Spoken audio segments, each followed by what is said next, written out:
안녕하세요. 도무지 이해가 안 가는 게 하나 있어서 이렇게 사연을 보내봤어요. 며느리들끼리 사이 안 좋으면 시어머니한테 뭐 좋은 게 하나 있나요? 형제들끼리 우애도 좋은데 며느리들끼리 사이 좋으면 더 좋은 게 아닌가 싶은데 왜 저희 시어머니는 잘 지내는 동서지간 사이를 갈라놓으려고 하는지 모르겠네요. 저는 올해로 33살로 맞벌이 결혼 생활 5년 차를 보내고 있습니다. 아이는 아직 없어요. 딱히 애 없이 살아야겠다 정하고 결혼해서 살고 있는 건 아닙니다. 그냥 언젠가 생기면 생기겠지 하고 마음 편히 갖고 살고 있었는데 어쩌다 보니 벌써 결혼 5년 차가 넘어가게 되었네요. 아이 안 가지려고 따로 노력한 것도 없고요. 벌써 결혼한 지 5년이 지났다 보니 아이 없는 생활이 더 익숙하긴 하지만 당장에 내일이라도 아이가 생긴다면 이 한 몸 다 바쳐서 최선을 다해 키울 생각입니다. 결혼 생활 5년 하면서 바뀐 게 참 많네요. 지하철도 안 다니던 저희 동네에는 끝내 지하철이 다니기 시작했고 저희 결혼할 때만 해도 평생 결혼 안 하고 엄마랑 살겠다던 시동생도 결혼을 했고요. 하지만 무엇보다 가장 크게 변한 건 남은 평생 자식들한테 손은 벌리더라도 한 집에 같이 살 생각 없다던 시어머니 마음이 아닌가 싶습니다. 저희 결혼하고 나서 바로 그 다음 해에 둘째인 시동생이 결혼을 했어요.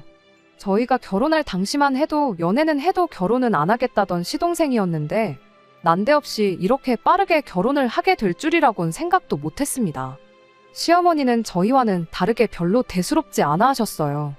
오히려 당신은 진작에 그럴 줄 알았다고 결혼 안 하고 엄마랑 같이 살겠다는 것들 중에 결혼 안 하는 놈을 본 적이 없다시면서 말이죠. 아무튼 시동생도 그렇게 결혼해서 저희 집하고 마찬가지로 맞벌이 생활을 하고 있어요.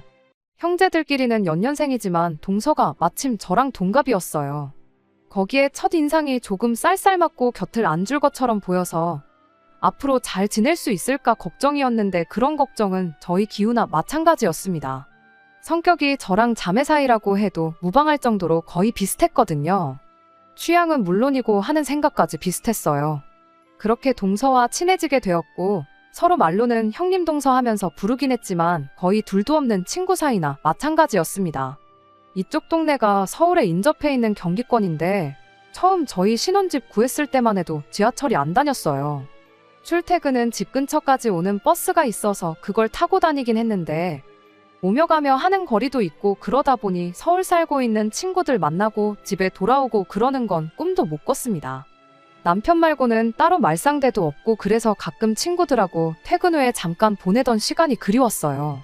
그런데 이렇게 마음 잘 맞는 동서가 같은 동네에 살게 되었으니 저에겐 축복이나 마찬가지였습니다. 그리고 그 생각은 동서 또한 똑같았지요. 저희가 같은 동네에 신혼살림을 차리게 된 데에는 이유가 있습니다. 이 지역이 저희 시어머니 사는 동네거든요. 시어머니가 홀어머니세요. 자세한 이야기는 못 들었는데 아버지 되시는 분이 남편하고 시동생 어릴 적에 다른 사람 만나 새 살림 차려 집을 나갔답니다. 도의적인 책임을 지겠다고 그렇게 이혼하면서 시어머니한테 집도 넘겨주셨고 양육비도 제때제때 보내주셨다고는 해요. 하지만 그렇다고 홀어머니 몸으로 두 자식 공부시켜 취직시키고 장가까지 보내는 게 쉬운 일은 아니셨겠지요. 그 덕에 두 아들이 어머니를 끔찍하게 생각하는 효자로 컸고 신혼집을 구할 때 시댁 근처에 신혼집을 구하면 어떻겠냐고 물어온 남편 질문에 저도 동서도 그렇게 하기로 정했고 그렇게 같은 동네에 살게 되었던 겁니다. 물론 시어머니 가까이에 신혼집을 구하는 결정을 내리기가 쉬운 건 아니었어요. 하지만 달리 말하면 가까이 산다는 건 적어도 시어머니와 합가해서 모시고 살 일은 없을 거다는 소리와 똑같다고 생각했어요. 그리고 저희가 경제적으로 넉넉한 형편으로 결혼한 건 아니었는데 당시 이 근처에 지하철역도 생긴다 하고 서울하고 인접한 신도시권이기도 해서 지하철역만 생기면 집값이 엄청 뜨겠구나 하는 기대도 있었지요. 그냥 개인적인 생각이지만 지하철이 다니면 그곳은 서울이나 마찬가지 아니겠냐 싶었거든요. 결국 3년 전에 지하철역이 생겼는데 제가 생각한 것보다 집값이 쥐똥만큼밖에 안 오른 건 계산착오긴 했지만요. 아무튼 동서 또한 시동생하고 결혼하는 데 있어서 적어도 한 동네 살면 모시고 살겠다고 할 일은 없겠구나 싶었답니다. 그 덕에 동서네랑 같은 동네에 살게 되었던 거지요. 천만 다행스럽게도 시어머니 또한 늙어서 자식한테 손은 벌릴지라도 한 집에 빌붙어서 살 생각은 없다고 이야기까지 하셨고요. 시동생 결혼할 때는 두 자식 다 장가 보낸 만큼 내 할 일은 다 끝났으니 이제는 내 인생 즐기고 살 거라고 하셨어요. 시어머니가 올해 60대 초반이시고 이미 오래전부터 만나고 계신 남자친구분도 따로 계시거든요.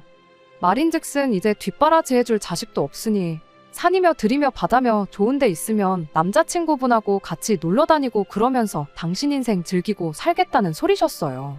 시어머니한테 저희랑 동선애가 합쳐서 달에 50만 원씩 용돈을 드리기로 했는데 시어머니가 다른 건 모르겠고 그것만 끊기지 않게 해달라 하셨지요. 친정에도 비슷하게 보냈으니 솔직히 용돈 그만큼 챙겨드리는 거 맞벌이 하는데 못할 일도 아니었고 신경 쓰이지도 않았어요. 시어머니 집을 기준으로 저희 집은 15분 정도 걸리고 동선에는 저희 집하고 반대 방향으로 10분 거리에 있어요. 집이 가까운 만큼 이따금씩 남편 말고 다른 사람하고 수다 떨고 그러고 싶으면 동서랑 만나서 시간을 보내곤 했어요. 형제끼리 우애도 좋은 편이라 넷이서 자주 만나기도 했고 그렇게 넷이서 시댁도 자주 방문하고 그랬습니다. 그렇게 화기애애하게 잘 지내고 있었다 보니 시어머니가 남편 복은 없었을지라도 자식 복과 며느리 복은 있으시구나 그렇게 생각했어요. 그렇게 작년까지만 해도 아무런 문제가 없이 지내왔는데 작년 여름쯤엔가 남편한테서 정말 생각도 못한 어이없는 이야기를 하나 듣게 되었습니다. 왜? 집값이 조금이나마 오르긴 했다고 했잖아요. 집값이 오른 게 비단 저희 집만 오른 게 아니고 시댁이랑 동선에도 조금씩 올랐어요. 지하철역을 기준으로 가장 가까이 있는 저희가 가장 수혜를 많이 보긴 했죠. 그런데 작년쯤 남편이 뜬금없이 집값도 올랐고 한데 이제 슬슬 넓은 집에 살아보고 싶지 않냐고 저한테 슬쩍 질문을 해왔어요. 넓은 집 싫어하는 사람이 어디 있겠냐마는 저희가 아이가 생긴 것도 아니고 저희 삶에 크게 달라진 건 없었거든요. 집값이 올랐다고 한들 솔직히 다른 지역도 조금씩 집값이 올라있던 상황이었는데 이 집을 판다고 해서 더 넓은 집으로 이사가는 건 아예 시골 동네로 가지 않는 한 불가능에 가까워 보였거든요. 그런데 갑자기 뜬금없게 넓은 집에 살고 싶지 않냐는 소리를 하는 게 뭔 소리를 하는 건가 싶었죠.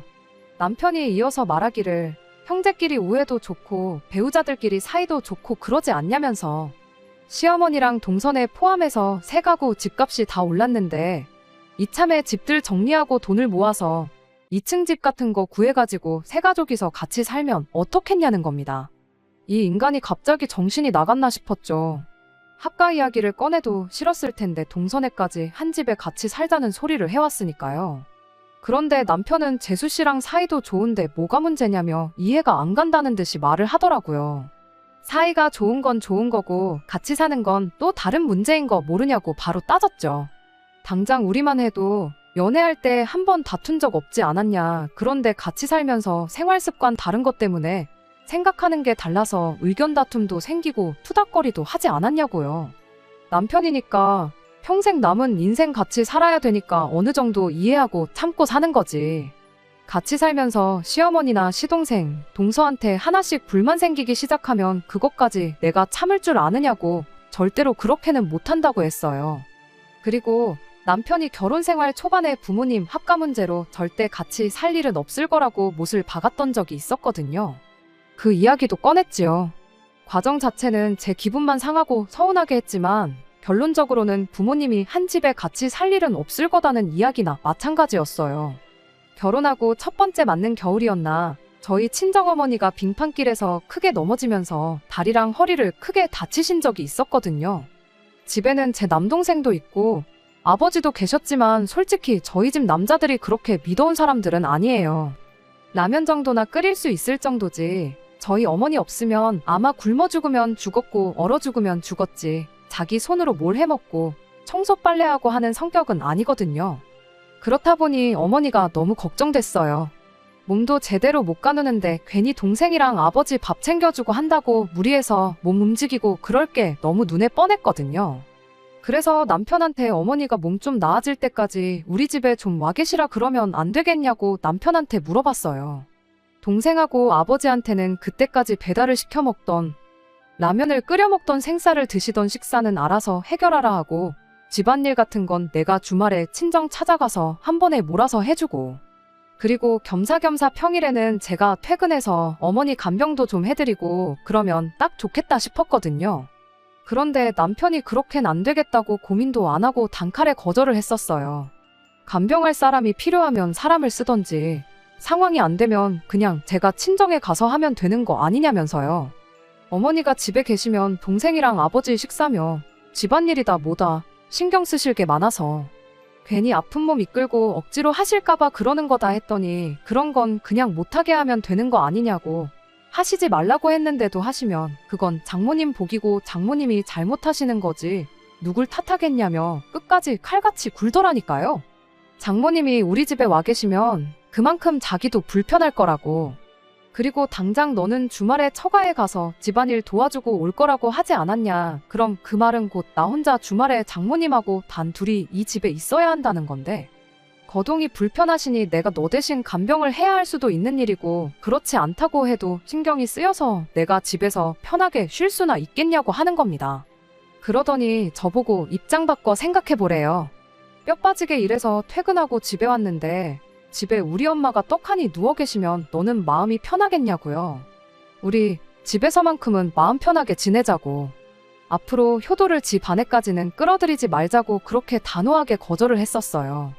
그때 솔직히 그런 남편이 서운하기는 했는데 남편 말 맞다나 입장 바꿔서 집에 아픈 시어머니가 와 계신다면 그건 그거대로 신경이 엄청 쓰이겠구나 싶었죠.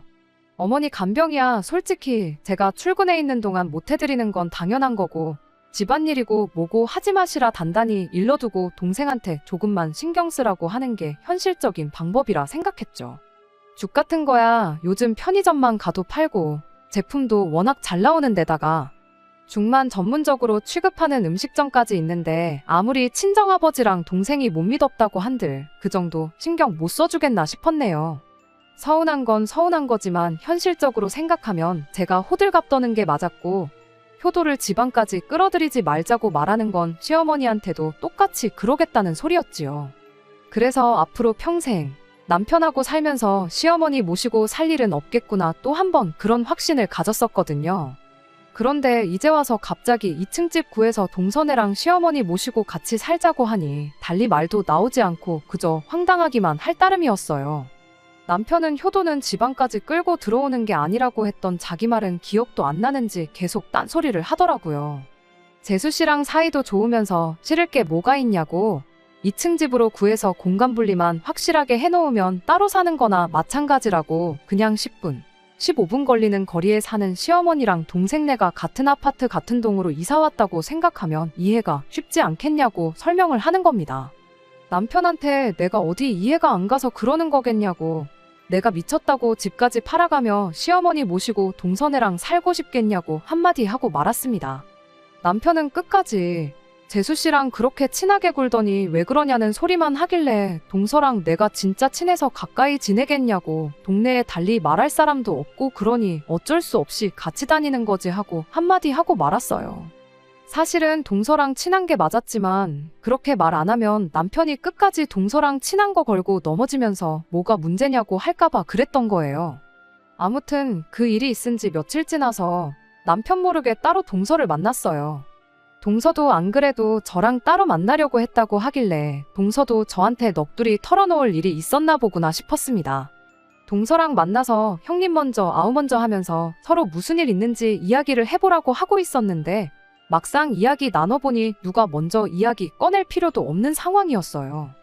어이없게도 동서 또한 시동생이 난데없이 집 팔아서 시어머니 모시고 세 가족이 한 집에서 같이 살자는 말을 꺼내와서 안 그래도 그것 때문에 대판 싸웠다는 이야기를 해왔으니까요.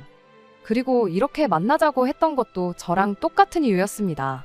우리가 너무 친해 보여서 두 아들들이 한 집에 같이 살자고 하는 거 아니겠냐고 그러니까 우리가 나름대로 겉으로는 사이가 나쁜 척을 해야 하지 않겠냐고요. 그래서 일부러 그때부터는 동서하고 암만 눈치 없는 두 남편들도 저게 사이가 좋은 건가 나쁜 건가 아리송할 정도로 기싸움을 하는 척을 했지요. 어차피 동서하고는 이미 이야기가 끝나 있던 상황이니 실제 두 사람 사이는 아무런 문제가 없었습니다. 그런데 이렇게 했더니 그건 그거대로 문제가 생기고 말았네요. 동서네랑 저희 집이 다른 점이 하나 있었는데 그건 자녀 계획이었어요. 저희는 애가 생기거나 말거나 운명에 맡기자는 주의였던데 반해 동서는 결혼하자마자 아이를 갖기를 원했었죠. 물론 저도 아예 아이 없이 살고 싶은 생각은 아니었고 나이도 나이다 보니 35쯤 돼서는 더 늦기 전에 아이를 가질 생각이었습니다. 한약을 지어 먹는다거나 뭐 용하다는 분 찾아가서 날짜를 받아온다거나 하는 식으로 나름 노력을 할 생각도 있었고요. 아무튼 동선에는 결혼하자마자부터 아이를 갖기 위해 온갖 노력을 해왔는데 아무리 노력을 해도 아이가 안 생기는 경우였지요. 동서하고 조금 사이가 나쁜 척 연기하기로 했던 이후 얼마 지나지 않아 동서가 시험관까지 시도했는데 결과가 안 좋았어요. 그때 가서는 동서가 워낙에 힘들어하기도 했고 시험관 자체가 몸에 무리가 많이 가는 거라 하니 일부러 남편들 같이 해서 만나는 자리 같은 건 만들지도 않았어요. 혼자 마음 정리도 하고 몸도 추스를 하고 나름 배려를 해줬던 거였죠.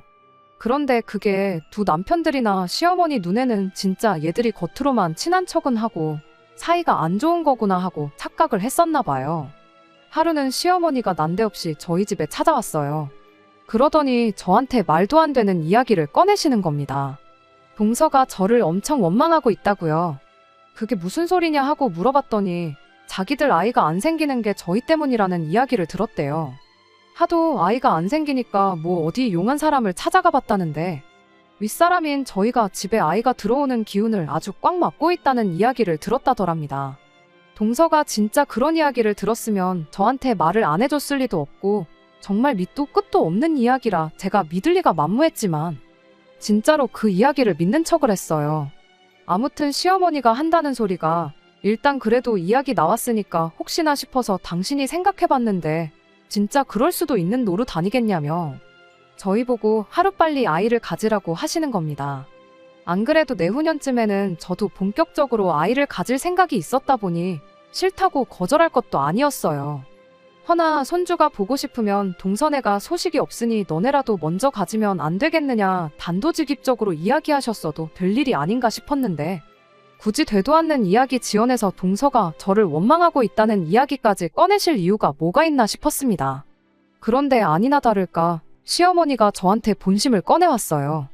아이 태어나면 당신이 우리 집에 머물며 아이를 봐줄 테니 일단 저희 집 방 한 칸을 당신이 오며 가며 머물고 여차하면 자고 갈 수 있게 당신 방으로 만들어 놓으라는 겁니다.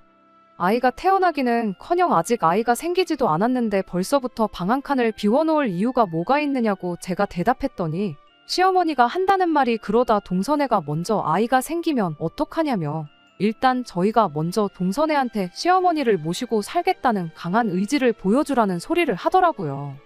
아무리 시대가 변했다지만 당신은 장남내외인 저희가 더 신경이 쓰일 수밖에 없는 법이라며 두 며느리가 비슷한 시기에 아이를 갖게 된다면 당신 입장에서는 키워줘도 장손을 키워주고 싶다고. 그런데 혹시나 당장 소식은 없지만 열심히 노력하는 동서네가 먼저 아이를 갖게 되고 아이 좀 대신 키워달라 부탁해오면 당신이 그걸 거절할 명분이 없대요. 그러니까 일단 당신 지낼 방부터 마련해놓고 그러라는 겁니다. 일단 대답은 알겠다 했는데 물론 저는 그렇게 할 생각 없었어요. 아니나 다를까 시어머니가 집으로 돌아가시고 난 뒤 남편이 갑자기 설레발을 다치면서 얼른 어머니 지낼 방부터 만들어 놓자고 보채기 시작하더라고요. 그래서 남편한테 뭘 벌써부터 그러냐고 천천히 하라고 한마디 하고 저는 제 볼일을 다시 보기 시작했습니다. 그랬더니 남편이 혼자 허둥지둥대면서 그러다 어머니 말처럼 동생네한테 선수 뺏겨서 복직 못하고 경력 끊기게 되면 어떡하냐고 끝까지 설레발을 치더라고요. 남편한테 그러면 어쩔 수 없는 거 아니냐고 그리고 어차피 방 한 칸 만들어 놓을 생각이면 나는 굳이 시어머니가 아니어도 된다고 친정어머니한테 그 방 내드리고 여기서 지내시면서 아이 좀 봐달라고 해도 되는 거 아니겠냐 한마디 하고 말았죠. 이왕 한 집에 같이 살 거면 나는 불편한 시어머니보다 맘 편한 친정어머니가 더 좋다고요. 제가 이렇게 대답할 줄 몰랐는지 남편이 엄청 당황한 눈치였어요. 그리고 그날이 지나서 동서한테 또 남편들 모르게 연락을 했지요. 오랜만에 한 연락이었는데 동서도 어느 정도 마음을 추스른 건지 크게 문제는 없어 보였습니다. 그리고 그날 서로 회사 일 일찍 마치고 서울에서 따로 만났어요. 약속 장소에 동서가 들어오는데 입구에서부터 할 말이 많다는 표정으로 가게 안으로 들어왔지요. 아니나 다를까 얼마 전에 시어머니가 동선에 찾아와서 있던 일을 이야기해 주더군요. 시어머니가 저희 집에 오셨던 것처럼 연락도 없이 동선에 찾아와서는 정말 큰일이라고 하면서 난리법석을 떨며 이상한 분위기를 조성했대요. 그러더니 한다는 소리가 요즘 제가 아이를 하루라도 빨리 가져야겠다며 동서를 견제하듯이 이야기를 했다는 거예요. 쟤들 하는 꼬라지를 보니 자연임신은 죽어도 안 되겠구나 그렇게 생각했는데 요즘 시험관도 하고 저러는 거 보니 제가 똥줄이 타기 시작했는가 보다고요. 우리 아이가 태어나면 장손이고 찬물도 위아래가 있는 법인데 동선애가 그런 건 쥐뿔도 신경을 안 쓰고 아주 집안 족보를 개족보를 만들려고 한다고 하면서 안 좋은 소리도 했다고 하고 무엇보다 아이 태어나면 시어머니가 아이를 봐줘야 하는데 동선애가 먼저 아이를 갖게 냅뒀다가 정작 저희들 시어머니 동무 필요할 때 아무런 도움도 못 받게 될까봐 걱정이라는 겁니다. 돈 주고 사람 쓰기도 싫고 애 키운다고 맞벌이도 포기하고 싶지 않은데 동선애가 시험관으로 아이까지 먼저 가져버리면 우리만 손해라고 그러니 동서가 아이를 갖기 전에 먼저 선수를 치겠다고 했다는 거예요. 그래서 시어머니 와서 지낼 수 있게 방 한 칸 비워놓고 아주 설레발치는 게 보통이 아니라고. 그런데 시어머니 딴에는 여태까지 애 없이 지내다가 당신 도움 못 받게 될까봐 그제서야 아이를 갖겠다고 드는 저보다 결혼하자마자부터 손주 보여주겠다고 노력한 동선애가 더 마음이 쓰이고 더 도와주고 싶고 그런다고 했답니다. 그래도 한편으론 저희 남편이 장남이다 보니 아무리 둘째네가 마음이 쓰인다고 해도 당신이 전부 당신 원하는 대로 할 수 있는 건 아니라고. 그러니 일단은 저희가 아이를 먼저 가질 마음부터 접도록 해야 하는 거 아니겠냐셨대요.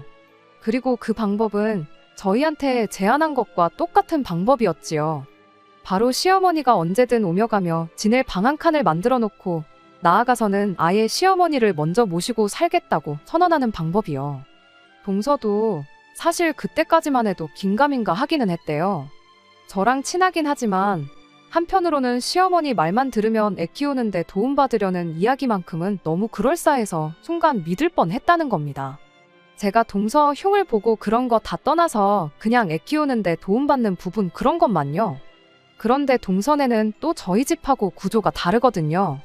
저희 집은 그나마 방이 3개라서 시어머니가 저러고 갔을 때 별 문제가 없었지만 동선의 집은 방이 2개밖에 안 되었거든요. 시어머니한테 방 한 칸 내드리면 아이 태어나면 아이는 무슨 방을 쓰냐고 시동생한테 물어봤대요. 그런데 시동생이 동서 말 다 자르고 지금 그게 중요하냐고.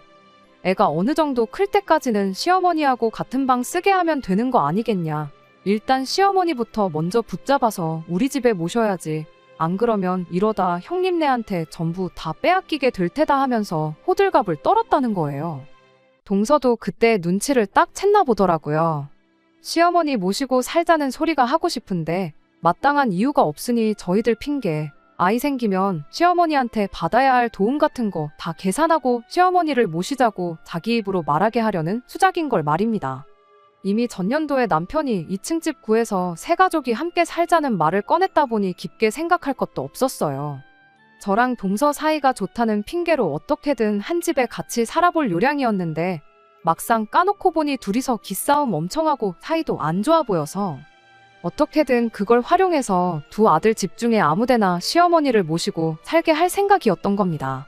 사실상 두 남편들한테는 누가 어느 집에서 시어머니를 모시던 크게 상관이 없었던 거죠. 그런데 방법이 참 어이가 없잖아요. 모시고 살고 싶으면 두 며느리들 경쟁심을 유발시켜서 부추길 게 아니고 저희들은 어떻게 생각하는지 의견 먼저 물어보는 게 적절한 방법 아니겠나요? 그런데 세 가족이서 한 집에 같이 살자고 하질 않나? 이번엔 어느 집에서 먼저 모시기 전에 우리가 먼저 모셔야겠다 하질 않나? 저희들 의사는 하나도 묻지 않고 통보하듯 자기들끼리 결정해서 되도 않는 연극하면서 시어머니 모시게 하려는 그 정신머리가 너무 괘씸했습니다. 물론 시어머니가 아이를 봐주신다면 당연히 유리한 점이 많겠지만 동서도 저랑 생각하는 게 똑같았어요. 아이 봐주신다는 핑계로 언제까지 집에 머무르게 될지 아무도 모르는데 그렇게 오랫동안 모셔야 한다면 차라리 방 하나 비워놓고 각자 친정어머니 오며 가며 하게 만들어 놓는 게 며느리들 입장에서는 100번 나은 거 아니겠나요? 일단 동서하고 미리 이야기도 맞춰놓고 한 덕분에 서로 관계까지 소원해져가며 억지로 시어머니를 모시는 일은 피한 것 같아요.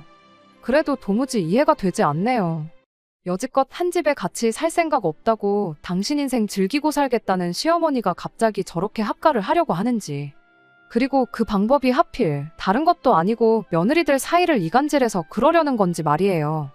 저희가 시어머니를 일부러 멀리한 것도 아니고 신혼집도 시댁 근처에 구하고 나름 자주 시댁 왕래하면서 남들 하는 거 이상은 했다고 생각하는데 며느리들 사이 이간질시켜서 시어머니가 얻을 수 있는 게 뭐 있는 것도 아니잖아요.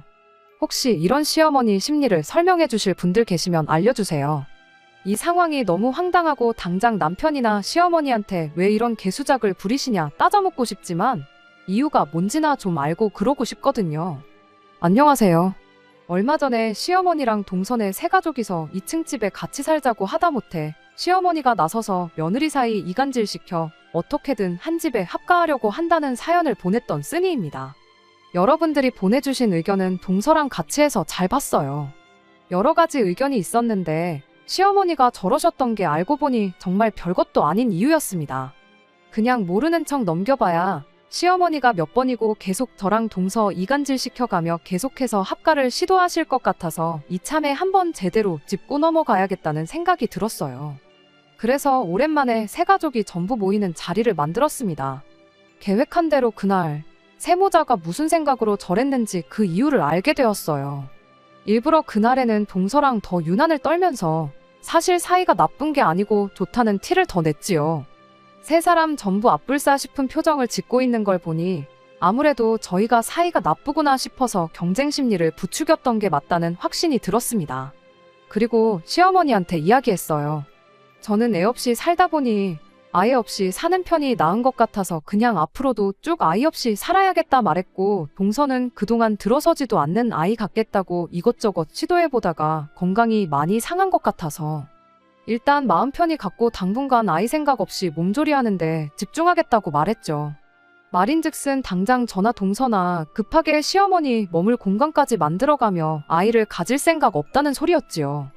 그러니 시어머니도 괜히 누구 집에든 들어와서 같이 살 생각 안 하셔도 된다고 빙 돌려서 말하는 것과 다름없었어요. 더 이상 합가를 해야 할 명분이 사라졌으니 시어머니도 두 남편들도 조금 당황한 모습이었어요. 하지만 시어머니가 금세 눈치채신 것 같더라고요.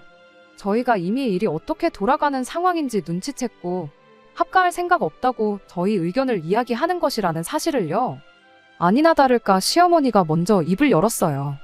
두 자식들 취직시키고 장가까지 보낸 만큼 당신 할 일은 끝났다고 생각했고 그렇게 당신 인생 즐기면서 남자친구분이랑 좋은데 놀러 다니고 하면서 지내면 되겠구나 싶으셨답니다. 그런데 그 남자친구분이 재작년에 장가 보낸 자식네로 합가를 하게 되었대요. 그러면서 그분이 멀리 이사를 나가시게 되었고 그만큼 자주 못 만나게 되었답니다.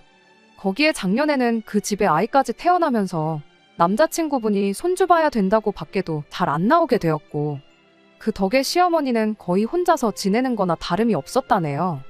그런데 그 집은 며느리가 나서서 남자친구분을 모시고 살겠다고 나섰다는데 우리 집은 뭐냐고. 나는 며느리가 하나가 아니라 둘이나 있는데 누구 하나 선뜻 나서서 모시고 살겠다는 사람도 없고 힘들게 아들 2명 키워서 제대로 효도도 못 받고 이게 다 뭐냐 싶으셨답니다. 그래서 재작년에 두 아들이 2층 집 이야기를 꺼내오면서 시어머니를 모시자고 했던 거였어요. 그런데 그 계획이 수포로 돌아가고 그러다 이번엔 작전을 바꿔서 저랑 동서 경쟁 심리를 부추겨서 합가를 하려던 계획을 세웠던 거죠. 그러던 중 시어머니한테 남자친구가 조언이랍시고 들은 게 애 키워준다고 하면 며느리들이 앞다퉈서 당신을 모시겠다고 할 거란 이야기를 해줬다는 겁니다. 그분 자식도 원래 같이 모시고 살 생각이 없었고 홀아버지 신경 쓰기도 싫어서 신혼집도 최대한 멀리 구했던 건데 막상 애 봐주는데 사람 쓰고 그러려니 돈 아깝고 그래서 아이 크는 동안만 같이 살기로 했다는 거죠. 시어머니는 그 이야기를 듣고 바로 계획에 옮기고 싶었지만 저도 그렇고 동선에도 그렇고 당장 아이가 없으니 키워준다는 이유로 합가는 못하겠다 싶으셨던 거예요. 그래서 저희 두 사람 이간질을 시켜서 둘 중에 아무나 먼저 입에서 시어머니 모시고 살겠다는 말이 나오도록 경쟁 심리를 부추겼던 거랍니다. 시어머니 입장에서는 남자친구분과 당신 상황이 비교가 되니 아쉬울 수도 있는 상황이겠구나 이해는 갔지만 당장 이해가 가지 않는 부분이 있어서 시어머니한테 대놓고 물어봤지요. 모시고 살겠다는 말이 꼭 며느리 입에서 나와야 하는 거냐고요. 혼자서 지내시는 게 외로우셔서 그러는 거면 저도 그렇고 동서도 그렇고 어머님께 아드님들 양보해드릴 의향이 있다고요. 어차피 회사 일 때문에 저녁 7시는 돼야 집에 들어오는데 집으로 퇴근시킬 게 아니고 그 길로 어머님 댁으로 직행하라고 하겠다고. 그리고 어머님 주무시는 시간까지 있다가 오라고 할 테니 원하는 만큼 효도 받으시라고 했죠. 어차피 집이 10분 거리밖에 안 되는데 잠만 집에서 자면 되는 거 아니겠냐고. 그리고 원하시면 어머님 기상시간 전에 남편들 책임지고 깨워서 어머님 댁에 보내다 드리겠다고까지 했습니다. 그랬더니 시어머니가 질색을 하면서 기껏 장가 보내놨더니 내가 아들 뒷바라지 하면서 살일 있냐고 말장난하지 말라고 하시더라고요. 그래서 저랑 동서가 말했죠. 어머님 어차피 저희들 대신에 아이를 키워주겠다고 하셨는데 두 아들 밥 챙겨주고 출근시키고 하는 게 갓난아이 키우는 것보다 오히려 쉽지 않겠냐고요. 저희들 집에 합가를 한다고 해서 맞벌이하는 저희들이 어머님한테 해드릴 건 별로 없다고요. 오히려 아이 돌봐야 한다고 하루 종일 어디 밖에도 못 나가고 집에만 계셔야 할 텐데 어머님 그거 감당 가능하시냐고 물었습니다. 그냥 차라리 여태까지 그래왔던 것처럼 엎어지면 코 닿을 데 사는 두 며느리들이 사이좋게 지내면서 시댁에 자주 와서 어머님 챙기고 하는 게 어머님한테는 더 유리한 거 아니시냐고요. 꼭 모시고 산다고 해서 그게 효도고 안 모시고 따로 산다고 해서 불효고 그런 거 아니라고 했습니다. 어머님 남자친구분 아이돌 본다고 어디 밖에도 못 나가고 집에만 계신다는데 진짜 행복하시냐고 한번 물어봐 보시라고 했죠. 손주 봤으니 당연히 행복하시겠지만 꼭 합가를 안 해도 손주는 저희도 매일같이 보여드릴 수 있다고요. 그랬더니 시어머니가 아무 말도 못하고 계시다가 그제서야 저희 뜻을 알게 되신 건지 미안하다고 사과를 해오셨어요. 남자친구분이 어떻게 지내는지도 모르고 그냥 자식이 모시겠다고 해서 한 집에 사는 것 보고 부러워서 그런 것 같다고. 이야기 듣고 보니 니들 말이 틀린 게 없다시며 저희한테로 다가오셔서 저희 손을 꼭 붙잡아 주시곤 그냥 이대로 가족들끼리 우애 좋게 사이좋게 지내자셨습니다. 그 와중에 눈치 없는 두 남편들이 분위기 파악도 못하고 가까이 와서 그러자고 이대로 행복하게 지내자고 저희들 어깨를 같이 감싸더라고요. 그와 동시에 저랑 동서가 두 남편들한테 니들은 낄 때 끼라고 우리들한테 말 한마디 물어보는 게 그렇게 어려웠냐고. 당신들은 우리랑 집에 가서 이야기 좀 따로 해야겠다고 한마디 하고 말았습니다. 아무튼 그 뒤로 시어머니 합가 이야기는 쏙 들어갔어요. 남자친구분도 시어머니한테서 저희랑 있었던 이야기 듣고는 아들 내외가 나를 모시고 사는 게 아니라 부려먹으려고 데리고 사는 거였구나 싶어서 그 집을 나오시고 다시 동네로 이사를 오셨어요. 이야기 나온 김에 시어머니 집에서 같이 지내시기로 한 것 같고요. 그래서 두 분이 요즘 놀러 다니시느라고 저희들 집에는 얼씬도 안 하세요. 남편들도 이번 일을 계기로 혼자 생각할 게 아니고 저희들 말만 들으면 중간 이상은 간다는 걸 깨달았는지 사소한 것까지 하나하나 다 허락받고 물어보고 하고 있고요. 잠깐 시어머니가 합가 때문에 문제가 생기긴 했지만 오해는 다 풀렸으니 지난날처럼 즐겁게 지내는 일만 남은 것 같네요. 끝까지 들어주셔서 감사합니다. 오늘의 사연은 여기까지입니다. 구독과 좋아요, 알람 설정 부탁드리고 더 좋은 사연으로 다시 찾아뵙겠습니다. 감사합니다.